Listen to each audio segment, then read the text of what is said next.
Is Regina in yet? All right, well, we're going to go ahead and broadcast it. We're broadcasting. Move unfavorable. We're live now. Move unfavorable. We're live. Welcome to the Motor Vehicle Subcommittee, part of Environment and Transportation. Today is February the 17th. It's 3:31 p.m. and we are. Signing that baby shower. That's cool. Well, no, I'm not having. If you are not speaking, if you could please mute yourself, that's great. And if you have questions, just please raise your hand and I'll go through. So let's go ahead and go, just because I know some people have to jump at 5. I want to go out of order a little bit and go to HB 77, Delegate Cham's bill. And I think what we talked about doing with Delegate Cham's bill is turning that bill into a work group, a non-legislative work group.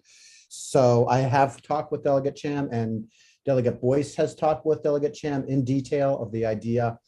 And the chair would like to, of course, see us address this, but it's much more complicated than working on it here. So the idea is to turn this bill into a work group and work over it like a summer, probably with everything that's going on in the state of Maryland, probably more like a fall, not necessarily a summer study, but a fall study. I thought that was pretty inventive. But with that said, is Delegate Boyce on yet? Just a question that we don't need a law to do that. We just do that on our own. So we can, this bill will go down and we would just do that internally. Is that right? That is exactly right, Delegate Parrott. And I did talk with Delegate Cham. I did offer her the opportunity to withdraw the bill. And I basically said, what's your pleasure? I explained the whole thing. She likes the idea of doing a summer or fall study. So all of that's good. And I asked her, whatever your pleasure is, if you want to withdraw, if you want us to vote it down, whatever works best. And she would like us to just vote the bill down. Got it. Move unfavorable. For a second. Second. All those favorable on the unfavorable of HB 0077, please signify by saying aye. Aye. Any Aye. opposed? Any abstentions? Okay. Great. If anybody has interest in working on that work group, please let the chair know. Okay. Okay, and then let's go to HB 53, Vehicle Laws, Dedicated Bus Lanes, Prohibition and Monitoring Systems. This is Delegate Lewis's bill. We had this bill last Move year. unfavorable. We may have had it the year before, and we've gotten it out and over. I don't see any issue with this bill. We had one thing that we had to fix earlier, which we, I think, already addressed, right, Patrick? No, this bill's pretty clean. Yeah. Move favorable. Okay, is there a second? Okay, all those in favor of the favorable, please signify by saying aye. Aye. Any opposed? Post. Okay, any abstentions? Okay, with that said, House Bill 53, receiving the number of votes allotted, is passed. Subcommittee. Okay, let us go to.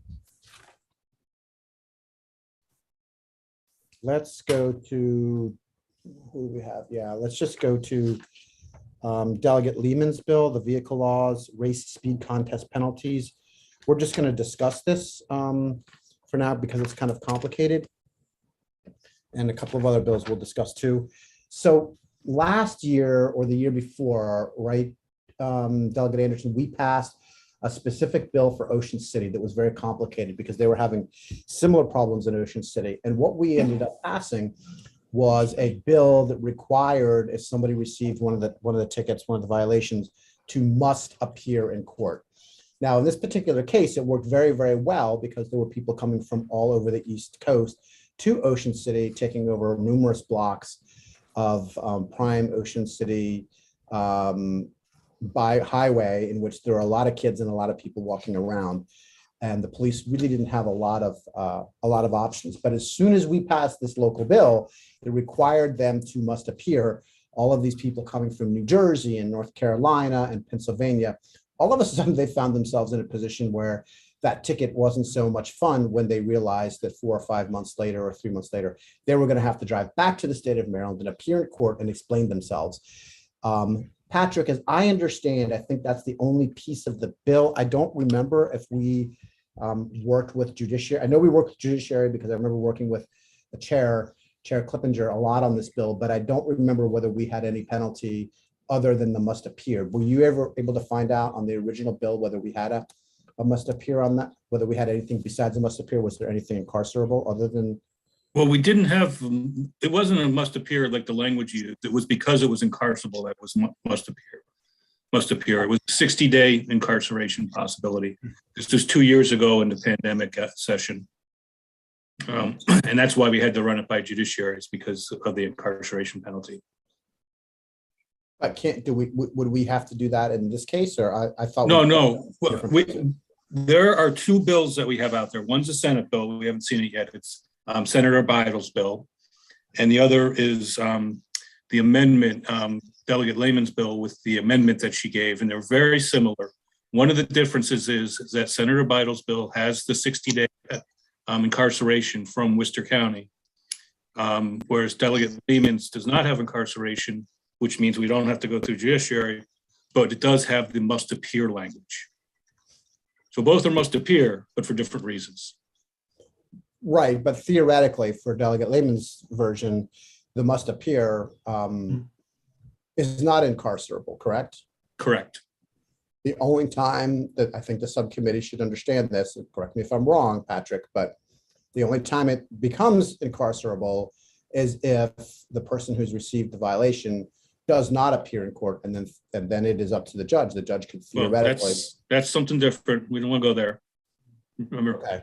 Well, then how do we? Then how do we? We can make it. We can make it a must appear. It doesn't have to be incarcerable to be must appear. That's what I'm saying. We do with this. We did that for vulnerable road users.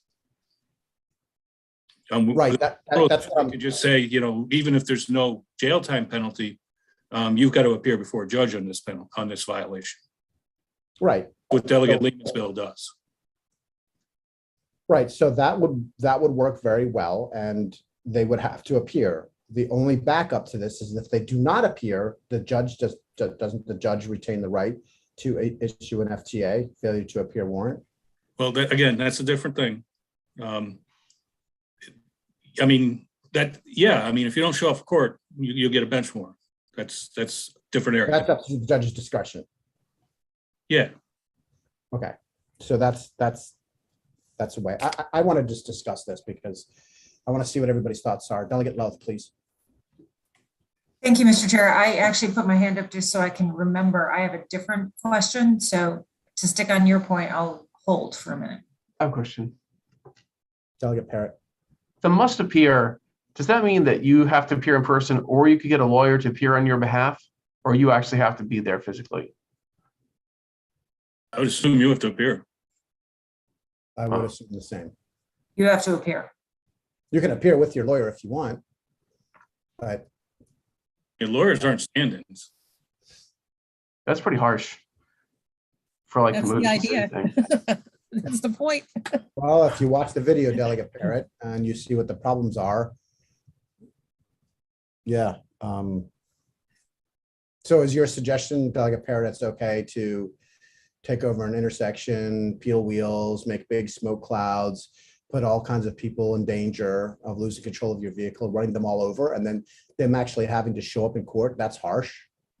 No, I think what's harsh is the Ocean City driving in a bus lane, if I understood that right. And they had No. to come from New Jersey. All right, let's go to Delegate Jacobs. If you're on the subject. Am I live? I can't see my face on there, but I guess I'm live. You're alive, despite Okay. your horse accident, we can All right, see you. so I'm just trying to read through this fiscal note real quick. I'm not in favor of incarceration. Let me start by saying that.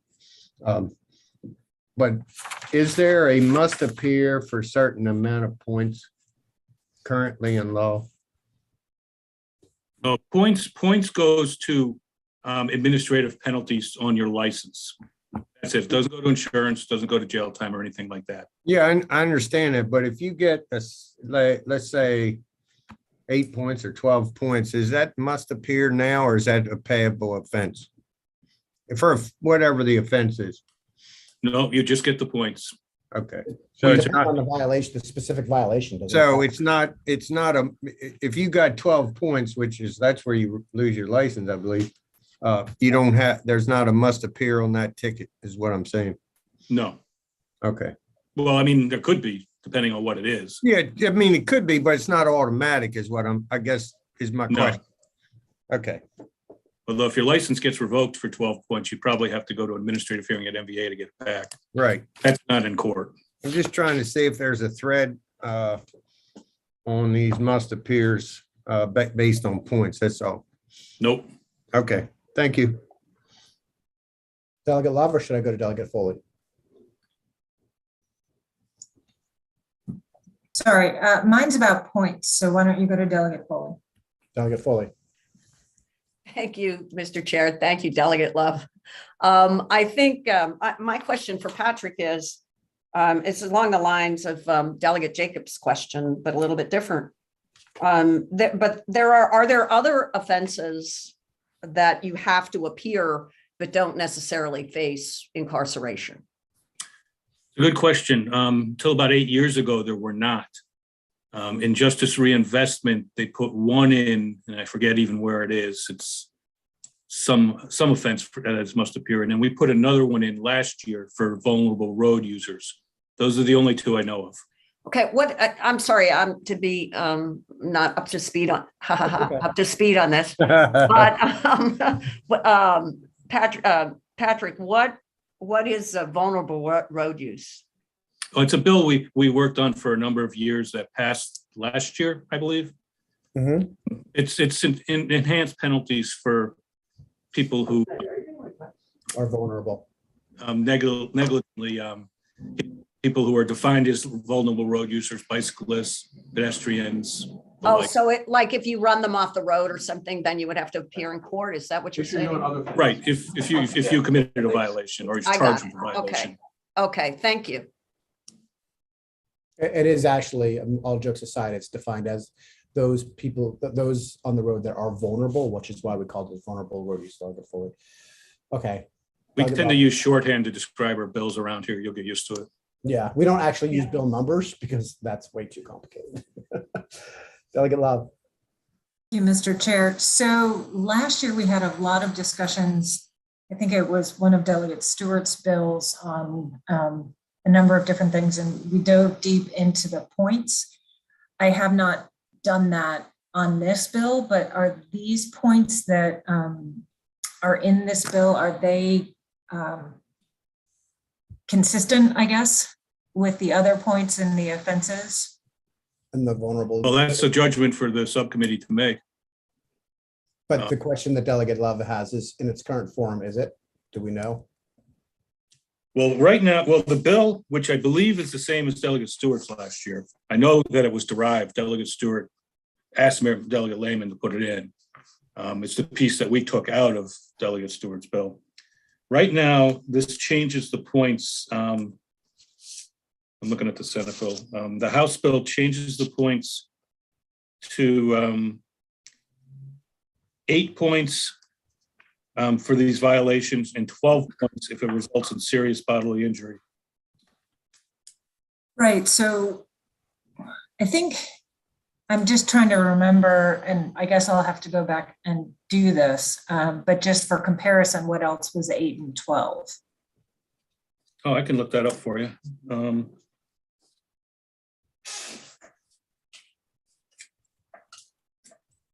Well, these violations are for exhibition driving and participating in a race or speed contest. And the other ones that would be, a second, whenever you have to look something up, it takes a few seconds.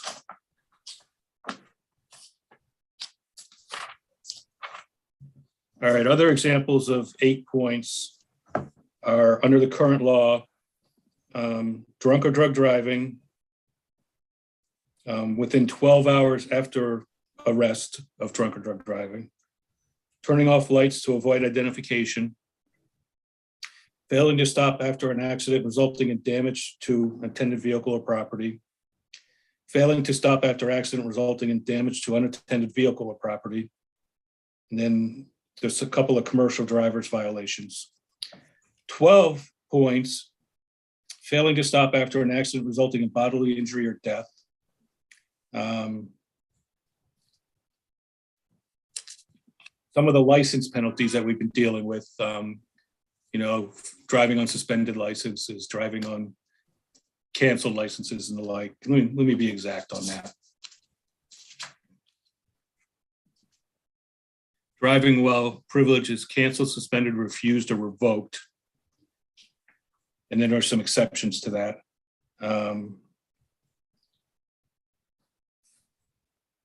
Homicide, life-threatening injury, homicide with a motor vehicle or assault committed by means of a vehicle is 12 points.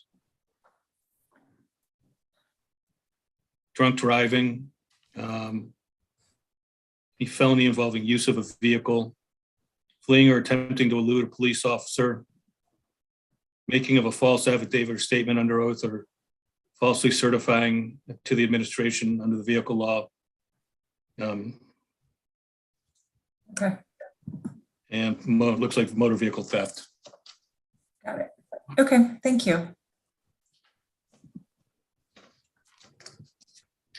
There's some other differences if you want me to go through them, unless anyone has further questions on that.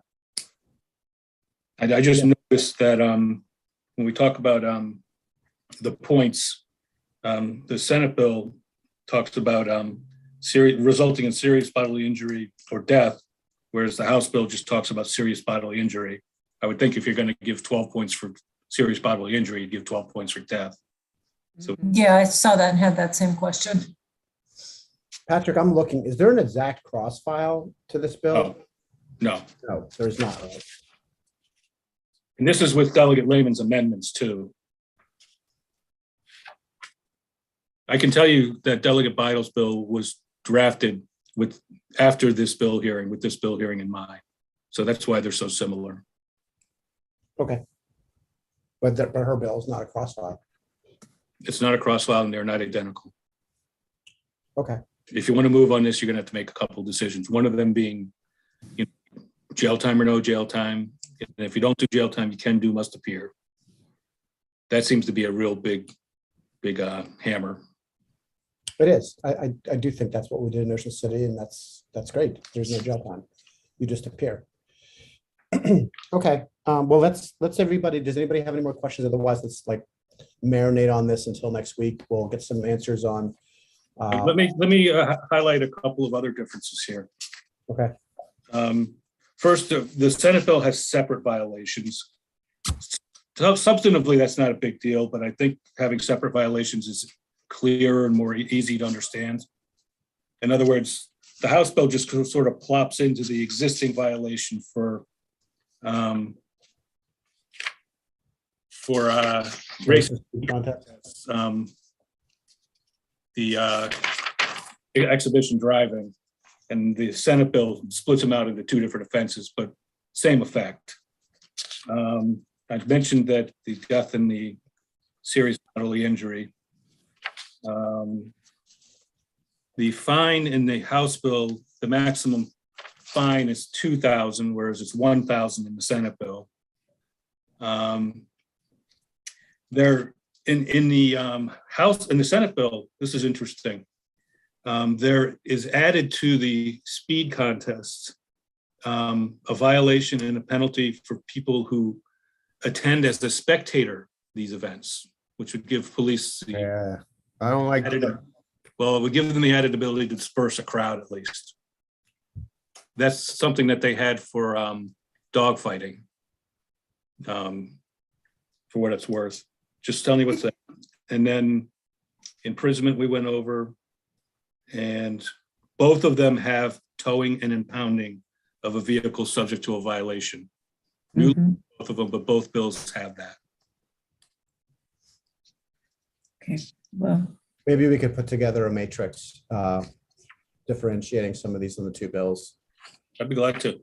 Thank you. And for the record, I think Molly sent out reprints of the House bill, and I think she sent out the Senate Bill 612. Yeah, I'll send it out again as well. Okay. And what's the status of the Senate bill? Where is it in the process? I think it's heard today, or maybe next, it is. The hearing's the 24th, so a week from today. Okay. All right, so why don't we put together that matrix? Everybody marinate on it a little bit. I know Delegate Love, you like to make sure you get time to look through everything, and I don't blame you. Sometimes the subcommittee lists come out hard and fast. We'll try to get them out a little earlier so people can have more time. And then we'll take it up next week and have some more information. I don't know if will Senator Bidel have her hearing by next week, or will it be, what is the date on her hearing? The 24th, you said? Week from today. Okay, well, we'll put it back on and discuss a little bit. Everybody think about it. We'll put together a matrix. And then let's go to Delegate Corman's bill HB 0010. I think that bill is ready to go. There was a Move fiscal favorable. question that we got answered. Okay, there we go. Move favorable. Second, Okay, all those are favorable all those favorable, please signify by saying aye. Aye. I got a question before I go voting on this. Go ahead, absolutely, go ahead, Delegate Jacobs. I know you were waiting on some information about program. I think an apprentice program from MDTA or from the state. There are two programs that we're waiting on, Delegate Jacobs. One of the programs was from one of the local unions that said that they are working on standing up. They don't have an exact date yet that they're going to stand up the program, but they are working on it. And the other one is from MDTA Right. on their program and getting their program up and running. And I know, Patrick, you had a conversation with MDTA about that. Is that correct? No, What's that? I haven't talked to MDTA about this bill. Okay. I can speak to that if necessary. Yeah, that would be great, please. Yeah, hi There's also a everyone. fiscal issue, and we'll talk about the fiscal issue after, but go ahead, Nora. Sure. Hey, Nora from M.MTA. I did a little research and you're correct. So the program that needs to be stood up by MTA is the apprenticeship, which includes establishing a joint apprenticeship committee with the union. And that establishes, standards for the apprenticeship. And then we work with ITLC, which is the International Transit Learning Center. And they will help us develop some course material and help us get I believe they'll help us get the DOL registration sorted out.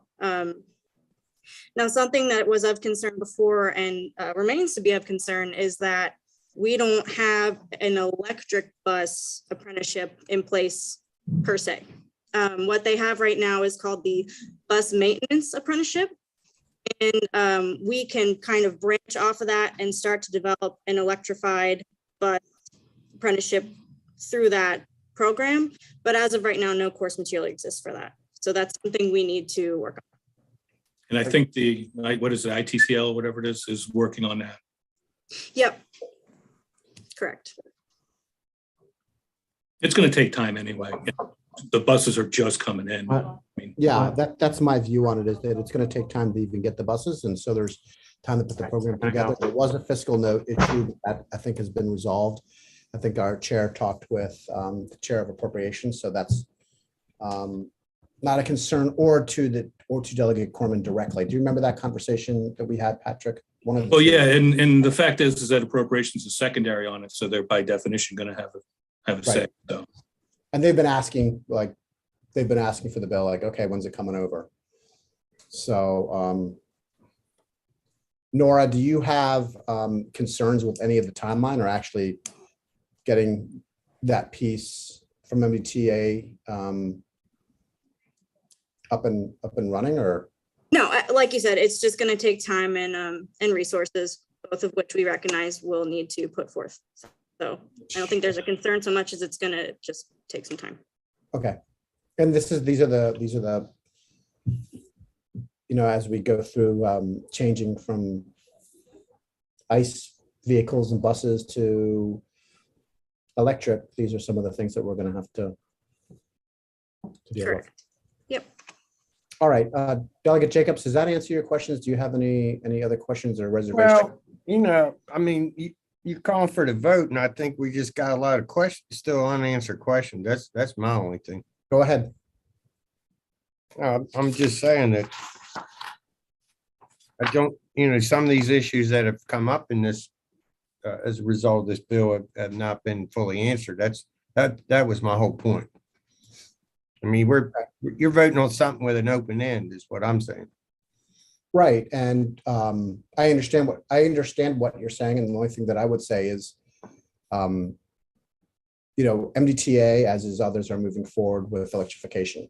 So if we don't pass something like this to get them to start working on an apprenticeship program, does that mean they never will work on an apprenticeship program? I'm of the opinion that if we pass this bill, then that will incentivize them. It's all addressed in the fiscal note as well. So I don't know how much definition that we're going to be able to get when we have kind of some questions of transitioning that's going to just take some time. I think Nora said that she's just kind of recognized that. I'm okay with it. If you'd like to hold the bill, we can hold the bill. I'm okay with going forward with the bill as it is, but I'll leave that. If you have more questions, ask away. Well, I'm not going to hold the bill, but I may not vote for it because I've got some more research to do. Okay.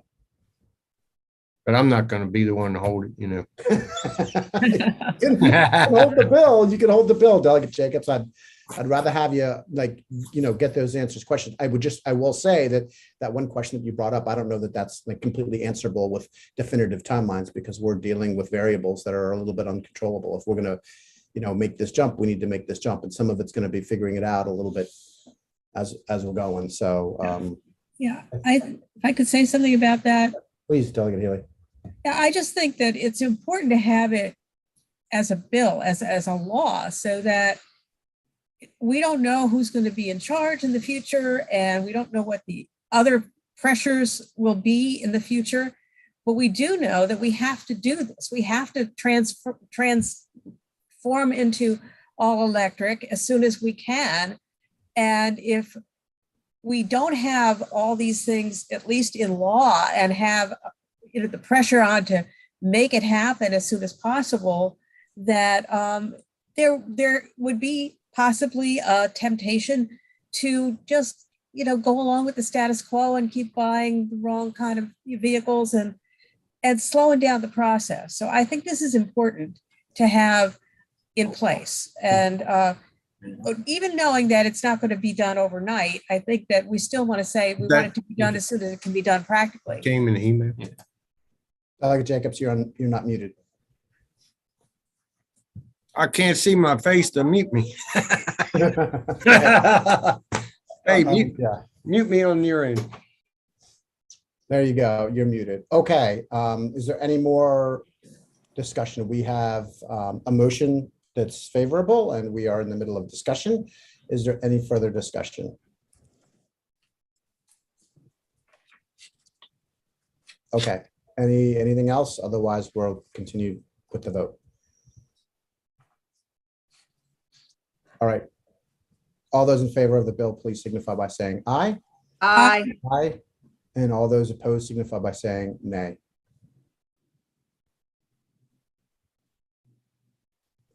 Okay. So that looks to me like it's 1, 2, 3, 4, 5 to 5 or 6. I didn't hear from Delegate Jacobs. So He's muted. It doesn't matter. It's not recorded. okay, there we go. Bill passes. He's put his thumbs up, so he's for it. Oh, good. Thank you, Jay. And then the only one left, I know that Delegate Love has to run. I think she did. The only thing left that we could talk about would be Delegate Palakovich Carr, State Highway Administration, Pedestrian Bicycle Fatalities Infrastructure Review. Do you want to go through a little bit of that, Patrick, that we talked about earlier, just to kind of see where there are some holes? I know there were some fiscal concerns. Delegate Palakovich Carr worked on those fiscal concerns, but we have not, of course, the way session goes. Just because you work on a fiscal concern doesn't mean you're going to get an answer from the fiscal office about whether you've addressed those fiscal concerns. So I'm going to toss it to Patrick to kind of go over a couple of the pieces of this. Again, we're not going to vote on this today, just walk through it a little bit. Yeah, especially since the bill from Delegate Charkoudian today kind of affects this bill. So yeah, voting on it today wouldn't be reasonable. But in terms I of don't think it would be prudent at this juncture. right. The amendment, I've not heard from Delegate Charkoudian or from anyone specifically, but I'd heard secondhand rumors that the amendment's supposed to address the fiscal note, and I'm not convinced it does. The amendment adds in a provision that requires State Highway Administration to identify corridor sites and intersections across the strait with high number of pedestrian fatalities, bicycle crashes and the like, injuries, and do a full study of road characteristics at the sites, determine which factors create public safety risk, and all of these studies that we've been talking about, and recommended engineering safety improvements at these high volume crash sites. Maybe that's the language from Charkoudian, so I'll have to check. That's possible, but that's certainly not bringing down any fiscal note. And then her bill takes her language, which says the administration's infrastructure review. Now hers was just talking about every accident. Right. Not the language I just went to, which was talking about high volume, high number of accident areas. For every accident, infrastructure review shall identify deficiencies in engineering, traffic control, traffic operations, appropriate corrective actions and crash reduction countermeasures, consistent with federal law and the state's Vision Zero program. And then it goes on to list a number of corrective actions that could be taken at any one given time. And the amendment strikes out those listed possible corrective actions. But I don't think that really does anything, because they still would have to take those corrective actions if they're appropriate. I don't know. I just do not see how this amendment does anything to the fiscal note. The fiscal note talks about having to do these at accidents with death. SHA advises that an estimated 100 fatalities occurred on or adjacent to state roads each year, and estimates that the type of infrastructure review required by the bill costs about $15,000 per review. So that's still there, in my view. And I'm welcome to listen to anyone who says that's wrong. I'm not a fiscal expert, but I don't see how the amendment does. I think it probably raises the fiscal note. Yeah, I don't have like a full screen on my floor laptop, so I can't read the entire fiscal note, but I do see the 1.5 million annually thereafter. So I can't see what's before that because it's not coming up for some reason, but You may want to talk to the sponsor, see if she can get something in writing, explains how this amendment. No, she's not going to get anything from fiscal because they're she's too. not. No, she's not. Right. But Are there any other bills, Patrick, that you've seen come on our way that deal with something similar to this? well, Charkoudian's bill that we heard today. I know, but besides that one. No. Okay, so why don't we take, well, first of all, are there any questions? Let's talk it out. Delegate Healy, please. Yeah, thank you so much. The question, I just want to make sure that if we do one of these kind of bills that requires all of this, that it's not bypassing the process that they use now, where they actually meet with the people in the community to find out other things. I mean, I had one of these situations at a location in my district, and the only problem with it is it took too long to get it done, but the process was helpful because the people who cross the street on foot know what's wrong with that intersection better than an engineer who does, an assessment about an accident would necessarily. If there's a fatality, they already have a process. It's not done routinely, it's not done across the board, and it takes too long. But I don't want to lose the good part of the current process either. That's all my question is. Make sure that we have opportunities for meetings with the local community about what's going on there too. Right. Well taken. I mean, I know both of these bills are really just designed to accelerate the time in which fatalities, personal injuries, accidents involving, pedestrians and others are we don't drag out. And I think that the common thread here on both of these bills is that we find ourselves in a position where we're kind of dragging out what the results are, and we should need to move faster so that in the meantime that we're looking at it and not moving quickly enough that more people don't get hurt or get killed. So I think you bring up a good point. Let's we'll have Delegate Charkoudian's bill in as well, and we can compare them, and we can look at her bill, the fiscal note of her bill, as well as I can continue to talk with Delegate Polakovich-Carr on her bill. I know that I had a very brief, 45, 30-second conversation with her about the fiscal note. Delegate Foley. Thanks, Mr. Chair. Are we contemplating putting those two bills together, the Charkoudian bill and this bill? I don't know. I think, we just need to talk through the two of them. If they're very, very similar in nature, I don't know that there's a reason to pass two of them. So we just kind of have to compare and contrast. Maybe this is like the other one where we do a little bit of a matrix to make sure we get it right and limit that. And we have to get a better idea of what the fiscal note looks like. And then go from there. I mean, obviously, if their money wasn't an issue, we would just move, but we have to take that into consideration. So we'll, look at this bill, digest the Charkoudian bill from earlier today, and we will readdress it next week and kind of compare and contrast them side by side and figure out what's the best policy decision moving forward, taking into consideration the totality of the two bills. And are you going to try to get something in writing from the sponsor to explain how her amendment brings down the fiscal note? Yes, I'm making a note now.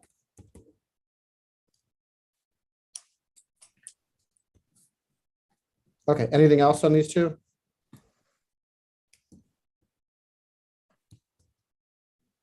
Okay. Thank you all very much. We had a very productive, very, very productive subcommittee. I think we killed all of Delegate Learman's bills. So all of her traffic bills. I was in judiciary, I'm sorry. All good, Delegate Really Learman. All good.